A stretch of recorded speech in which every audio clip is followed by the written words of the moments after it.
आप स्विट्ज़रलैंड क्यों जाएंगे? नेपाल में फ़िल्में हुई हैं, ऊंचाई हुई है, कितने सारे फ़िल्म नेपाल में बना और cost is half of India.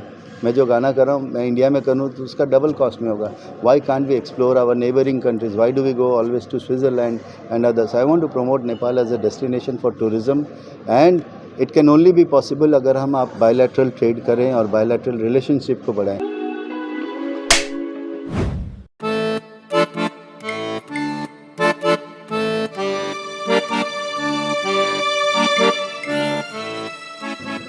मेरा नाम राजेश चौधरी है। मैं एक मीडिया प्रोफेशनल हूँ। मेरा background is into doing media projects. मैंने फिल्म प्रोड्यूस किया है, मैंने गाना प्रोड्यूस किया है, इंडो नेपाल प्रोजेक्ट करता हूँ। मैं हॉस्पिटैलिटी इंडस्ट्री में कंसल्टेंट हूँ और मैं काफ़ी सारे प्रोजेक्ट्स बहुत सारे इंटरनेशनल कंपनीज़ में मैंने काम किया, उनका ब्रांड इंडिया में इस्टेब्लिश किया है। आज मेरा जो मुहैया है और जो मेरा प्रण है is to promote India as a brand and इसके तहत मैं नेपाल विज़िट कर रहा हूँ और नेपाल में एक इंडो नेपाल सॉन्ग कर रहा हूँ with mister Rajesh Hamal. Rajesh Hamal is the Amitabh Bachchan of Nepal, is a very famous artist और उनका जो ऑरा है is really endearing, is a very dear friend. वो बॉम्बे मेरे साथ आए थे, मेरा पहला गाना प्रमोट करने के लिए आए थे और उस समय हमने अनाउंस किया था कि हम एक इंडो नेपाल गाना करेंगे उनके साथ और एक इंडो नेपाल फिल्म करेंगे। आई थिंक 6 महीने बाद शायद वो पीएम बन जाएंगे नेपाल के, तो शायद ही मुश्किल होगा उनके लिए कोई प्रोजेक्ट करना। Then he will have a bigger responsibility. So आज से 3 दिन बाद मैं एक गाना शूट कर रहा हूँ उनके साथ। शोले टाइप का गाना है क्योंकि हमारा जो है कि इंडिया में बहुत सारे नेपाली रहते हैं, हम उनको किस नज़र से देखते हैं? या तो कोई बहादुर है या कहीं कुछ है, कोई काम कर रहे हैं, हम उनको उस नज़र से देखते हैं। बेंगलोर में 15 लाख नेपाली रहते हैं, उनमें से जब मैं देखता हूँ कुछ लोग बड़े बड़े कंपनीज़ के ओनर्स हैं और काफ़ी कुछ है जो वो लोग करते हैं। Why can't we have a good relationship with other country? Why only the government is establishing the relationship? Why can't we have interpersonal relationship? और इस चीज़ को करने के लिए मैं 8 साल से मेहनत कर रहा हूँ।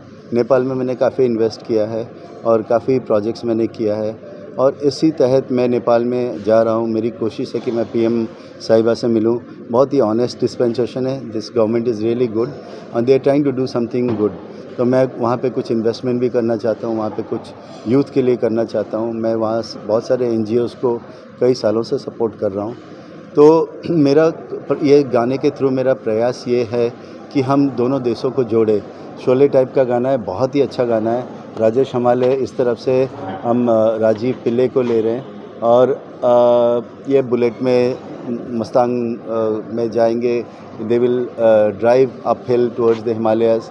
It is going to be an amazing project. गाना अराफात महमूद जी ने लिखा है और वो वर्ल्ड फेमस लिरिसिस्ट हैं। उनका गाना जो वास्ते है वो करीब 1.7 बिलियन हिट्स हैं। सो उन्होंने ये गाना लिखा है। मैं और भी चीज़ें करता हूँ। मैंने चिराग पासवान जी के लिए गाना लिखा है, उनको गिफ्ट करने वाला हूँ और मेरा कोशिश है कि लोगों का भला करो।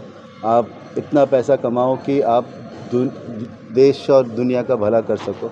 मैं कई NGOs के साथ काम करता हूँ, फंड रेज़ करता हूँ, मैं काफ़ी सारे प्रोजेक्ट्स करता हूँ, बट मेरा ये कोशिश है कि नेपाल के साथ हमारा रिलेशनशिप बढ़े। मैं बायलैटरल ट्रेड कर रहा हूँ 15 कंट्रीज़ के साथ। मेरा पहला डेलीगेशन जा रहा है मेरे साथ इटली और उससे पहले मैं नेपाल जा रहा हूँ। नेपाल को मैं बहुत प्यार करता हूँ। नेपाल श्रीलंका में मैं बहुत सालों से काम कर रहा हूँ। मेरा कोशिश ये रहता है कि नेपाल का पैसा नेपाल में क्यों नहीं रहता है? बाहर की कंट्रीज आके क्यों प्रोजेक्ट करते हैं? वो सारा पैसा बाहर जाता है। अमेरिका में अगर हम आज अमेरिकन प्रोडक्ट खरीदते हैं तो पैसा अमेरिका जा रहा है, ट्रम्प के जेब में जा रहा है। हमारा अगर कंट्री में हमारा प्रोडक्ट खरीदेंगे तो हमारा पैसा हमारे देश में ही रहेगा, देश की उन्नति होगी, लोगों को रोज़गार मिलेगा। तो मैं नेपाल में ये लेके जा रहा हूँ, एक प्रयास कर रहा हूँ कि मैडम प्रेसिडेंट से जब मिलूँ को इंडियन इन्वेस्टर्स को लेके जाऊँ। आज से 3 साल बाद पहले जब मैं नेपाल गया था वहाँ पे मुझे वहाँ के जो टूरिज़म डेवलपमेंट बोर्ड के चेयरमैन थे, उन्होंने बताया हमारे पास 400 एकड़ लैंड है काठमांडू से पोखरा के बीच में 400 एकड़ लैंड है, हम आपको दे सकते हैं 99 ईयर्स लीज़ में, उसमें आप फिल्म सिटी बनाओ। तो वो अगर कोई बड़ा इंडस्ट्रियलिस्ट इंटरेस्टेड होगा, इट्स अ ह्यूज। आप स्विट्ज़रलैंड क्यों जाएंगे, नेपाल में फिल्में हुई हैं, ऊंचाई हुई है, कितने सारे फिल्म नेपाल में बना, और cost is half of India. मैं जो गाना कर रहा हूँ मैं इंडिया में करूँ तो उसका डबल कॉस्ट में होगा। Why can't we explore our neighbouring countries, why do we go always to Switzerland and others. I want to promote Nepal as a destination for tourism, and it can only be possible अगर हम आप bilateral trade करें और bilateral relationship को बढ़ाएं। जो अभी आपका नया सॉन्ग आने वाला है उसके बारे में बताइए, कहाँ पर शूटिंग करेंगे, कौन स्टार कास्ट होगा उसमें? हाँ जी, मेरा जो नया सॉन्ग आ रहा है वो शूट हो रहा है पोखरा में और मस्तांग में। मस्तांग में हम हेलीकॉप्टर से जाएंगे और 2 अच्छे सुपर बाइक्स में ये दोनों गाना गाते हुए जाएंगे। It's basically showing the relationship between the two. They have been best of friends. Rajeev Pillai, you know, आप केरला के बहुत बड़े एक्टर हैं। राजेश हमाल जी के बारे में मैं बता चुका हूँ। और ये जो गाने में ये 2 मेन कैरेक्टर होंगे, 2 फीमेल लीड्स होंगे। उस वहाँ से नितिशा होंगी। नितिशा आई हुई थी हमारे गाने को प्रमोट करने के लिए, तो वो होंगी female lead from India, we are deciding. तो ये क्या होगा, इंडो नेपाल रिलेशनशिप को दर्शाएगा। तो ये गाना ब्यूटीफुल सॉन्ग है। मैं गाने का लैंग्वेज का होगा, हिंदी होगा? हिंदी गाने का। नेपाली सब हिंदी समझते हैं, नेपाली में सब लोग नेपाल में हिंदी समझते हैं। इससे पहले भी तो आपने मैंने गाना किया था, इंडो नेपाल गाना किया था चेहरा। हमने वो गाना किया था ड्यूरिंग पैंडेमिक। उस समय हमने, आशीष ने गाना गाया था, उसी के चैनल में हमने रिलीज़ किया था। वो गाने को हम रिलीज़ कर रहे हैं, उसको हम अलग लैंग्वेज में अलग सिंगर से गवा के उसको रिलीज़ करेंगे, because that was basically a starting point of our relationship. उसकी वजह से मैं नेपाल में जितना भी मीडिया है, उस मीडिया ये में मैंने, मेरा इंटरव्यू आया है, मेरा और राजेश हमाल जी का इंटरव्यू आया है। वहाँ पे हमने 3 साल पहले अनाउंस किया था कि हम एक फ़िल्म करेंगे, इंडो नेपाल फिल्म। आज वो सच्चाई में बदल रहा है। Maybe after this song we will announce our film together. और he is a wonderful gentleman, और वो काफ़ी ही comes from a diplomatic family, और उनका बहुत अच्छा नेचर है। सो और वो एकदम से राज़ी हुए। ये एक चीज़ बताना चाहता हूँ, मुझे नेपाल से कॉल आया, बोला कि पीएम साहिबा के साथ राजेश जी का मीटिंग हुआ था और उन्होंने उनको फॉरेन मिनिस्टर बनने के लिए न्योता दिया। उन्होंने बोला मैं फॉरेन मिनिस्टर नहीं, प्राइम मिनिस्टर बनूंगा, बट अब के लिए मुझे, अभी के लिए मैं राजेश जी के साथ गाना शूट करूँगा। मेरा दिल को छू गया वो बात। So I am going there with a lot of dreams, and I am very confident कि इंडिया और नेपाल का रिलेशनशिप बहुत स्ट्रांग होगा। और अभी हमारा जो ये प्रयास है वो काफ़ी इन्वेस्टर्स को लेके नेपाल जाएगा। नेपाल के बारे में जो नेगेटिव सेंटिमेंट है थ्रू आउट द वर्ल्ड, वो ये होगा, जेनजी नेपाल में समझेगा कि हम कुछ अच्छा करना चाहते हैं, एम्प्लॉयमेंट लाना चाहते हैं, और अच्छे लीडर्स आएंगे, अच्छे लीडर्स वहाँ पे अच्छा काम करेंगे। That is the message I want to give to Nepal. मेरा एक सवाल आपसे, जैसे कि आप गाना बना रहे हैं, तो आपको नहीं लगता कि अगर फिल्म बनाएंगे तो लोगों को ज़्यादा इंडो नेपाल जो है रिलेशन और बेहतर होगा, क्योंकि गाने के जरिए से फिल्मों में ज़्यादा मैसेज दिया जाएगा? देखिए, मेरा अभी 3 pronged अप्रोच है। गाना बनाऊंगा, गाने से हमारा शुरुआत होता है, गाना मेलोडियस होता है, गाना फिल्म में भी आ सकता है, ये गाना मेरे फिल्म में भी आएगा। तो फिल्म बनाने में टाइम लगता है। आज नेपाल को ज़रूरत है प्यार के, और उनको हैंडशेक की ज़रूरत है। जो अभी हम बहुत सारे कंट्रीज़ फेंस में बैठे हुए हैं, राइट, बहुत सारे कंट्रीज़ फेंस में बैठे हैं। वो कि नेपाल में अभी क्या हो रहा है, अगले पल मैं 9 सितंबर को जाने वाला था, मैं अपनी बेटी को लेके जाने वाला था। वहाँ कुछ NGOs में हम जाके कुछ काम करने वाले थे। उसी दिन एयरपोर्ट बंद कर दिया गया, वो होटल को जला दिया। फिर भी हम जाने वाले थे, हमारा टिकट कैंसिल नहीं हुआ था, उसके बाद ही हमने टिकट कैंसिल किया। I wanted to go and I wanted to help the people in need there. अब वहाँ पे उनके आंसू पोंछना चाहता था, इतने सारे लोग मर गए वो प्रोटेस्ट में, उनके लिए हम खड़ा होना चाहते थे। I stand. हमने एक पीस रैली ऑर्गेनाइज़ किया था बेंगलोर में, उसको पुलिस ने बंद करवा दिया, क्योंकि बहुत सारे लोग आ जाएंगे। 15 लाख नेपाली अगर आ गए फ्रीडम पार्क में तो वो जाम हो जाएगा ना, रोड जाम हो जाएगा। इसीलिए they didn't want protest to happen in any way, because violence India में नहीं होना चाहिए। तो मेरा जो ये प्रयास है, फिल्म तो बाद में आएगा ही आएगा। अगर वो PM बन गए तो शायद फिल्म बनना मुश्किल है, but I am sure he is committed. मेरे ख्याल से आप देख रहे हैं साउथ में हमारे एक्टर्स जो मिनिस्टर्स बने हैं, चीफ मिनिस्टर हैं, वो भी तो कर रहे हैं। डिप्टी CM हैं अपने आंध्र प्रदेश के, वो भी तो फिल्म कर रहे हैं, तो कर सकते हैं। तो ये गाना शूट होने के बाद में जी, तो कब तक रिलीज़ करने का प्लान है?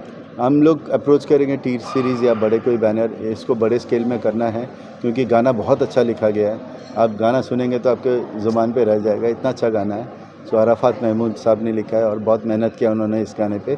और गाना मेरे पास रेडी है, बट मैं अभी आप वेट करेंगे तो ज़्यादा अच्छा होगा। नेपाल के युवाओं को क्या मैसेज देना चाहेंगे सर? नेपाल के युवाओं को मेरा एक ही मैसेज है, वायलेंस मत करो। आप दोस्ती अमन, आपको ये जो किया, आपने प्रोटेस्ट किया, आपको कुछ और करना चाहिए था। आप गांधी जी का वो कर सकते थे, आप अनशन में बैठ सकते थे, आप खाना पीना छोड़ के बैठ सकते थे। एक आध वहाँ पे मर जाता तो ठीक है, बट इतने सारे लोगों को पुलिस ने मार दिया। ये तो वो भी किसी के बच्चे थे, वो भी किसी का भाई था, आपका ही भाई था। तो मैं उनको ये मैसेज देना चाहता हूँ, वायलेंस मत करो। आप पीसफुल प्रोटेस्ट से भी आप कर सकते हो। तो ये चीज़ें बहुत ज़रूरी है कि हमें हमारे नेपाली भाई बहनों को ये मैसेज क्लियरली जाए, ताकि वो इस तरीके से वायलेंस से कुछ हासिल नहीं होता। लोगों का common man dies, common man gets affected, politicians will flee the country. Sri Lanka में क्या हुआ, उन्होंने प्रेसिडेंट का घर तोड़ दिया। यहाँ पे भी इतना अच्छा, वो 400 साल पुराना, उसको उन्होंने जला दिया ये करके। तो अच्छा नहीं है, वो तरीका उनका बिल्कुल गलत था। बट उनका जो प्रण था, जो उन्होंने किया, उसका रिजल्ट अच्छा निकला। But violence is not the this thing. War ख़त्म हो गए, वार जो हो रहे हैं देशों में वो किसी और वजह से हो रहे हैं, आप समझ रहे हैं। तो लास्ट तो सवाल, जी, जो आपको गाना आपका पहला वाला बना था बहुत अच्छा लगा, इसमें भी क्या खास होगा? इसमें बहुत खास ये होगा कि 2 मैचो मैन गाना कर रहे हैं और दोनों अपने फील्ड में माहिर हैं। और ये गाने का जो थीम है बहुत ही अच्छा है और दोस्ती ही बता रहा है। जैसे आप शोले में अमिताभ बच्चन और वीरू को देखे, जय वीरू का, वैसे ही गाना ही है। और ये गाना सुपर हिट जाएगा, वर्ल्ड फेमस हो जाएगा पूरा दोस्ती गाने पे। हाँ, यार तेरी यारी, और मतलब इट्स रियली अमेजिंग सॉन्ग। सो के लिए वहाँ के कोई और उभरते कलाकार इसमें नजर आएंगे? शायद कुछ लोग नज़र आएंगे, because this is only between 2 people, 2 friends. तो जो भी होंगे साइड कैरेक्टर्स होंगे, इवन हीरोइंस भी होंगे, तो वो बाइक में साथ में जा रही है करें, that is the only thing. Otherwise there is nothing much in this. It's only 2 people, it's the journey of 2 people. So thanks sir. Thank you.